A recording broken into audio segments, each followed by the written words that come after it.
Les protections, les justices transitionnelles et la promotion de l'égalité des genres étaient essentiels pour le retour à une paix durable au Sud-Kivu. On vous souhaite donc très bonne chance et voici les débuts pour y être.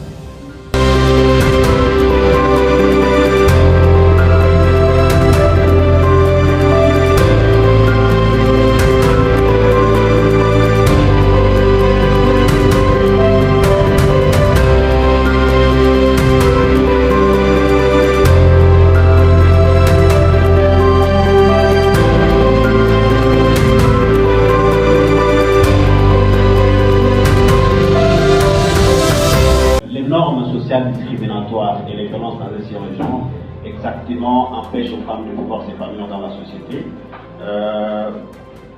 On est aujourd'hui dans une situation où il y a des communautés qui obéissent encore à des coutumes rétrogrades, ce qui réduit, ce qui amoindrit de façon vraiment très considérable la participation des femmes à la recherche de la paix. Doivent être associés dans toutes les négociations qui concernent la paix et la sécurité sur tout le territoire national, la protection dans le sens où les jeunes filles ou les jeunes en général doivent être protégés, notamment contre les violences sexuelles ou les autres violences. On ne peut pas parler de jeunes en omettant la femme, étant donné que le jeune c'est un introduit commun, ben on peut être un jeune garçon, une jeune fille. C'est pour cela que les deux notions sont. Mais lorsque vous mettez les chaises à out, donc à l'extérieur des décisions, c'est comme si vous les regardez.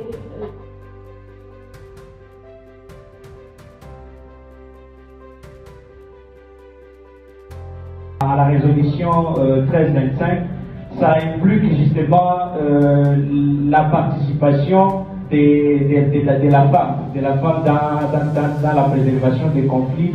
Et quand on parle par exemple de l'autre agenda de la jeunesse également, ça implique également la participation également des jeunes. C'est aux jeunes qu'on doit donner du bagage utile pour qu'ils arrivent à être eux-mêmes des acteurs. Mais maintenant, ce sont eux qui sont le premier victime, mais aussi ils sont aussi les premiers acteurs. Donc on doit à travers la participation, on doit leur montrer que leur place dans les instances de prise de décision, mais également les outiller afin qu'eux-mêmes puissent être les acteurs pour prévenir ce conflit là-bas, même pour prévenir les violences. Il y a des règles, par exemple, pour s'assurer de la mise en œuvre effective des résolutions mentionnées, une chose qui n'est pas encore le cas. Premièrement, veiller à ce qu'il y ait stabilité du point de vue sécuritaire, parce que comme nous l'avons constaté durant les questions et les réponses, c'est l'un des défis majeurs de la mise en œuvre effective de tous les mécanismes mis en place par le biais de résolution mentionnées, que nous allons nous abstenir de citer pour des raisons d'urgence.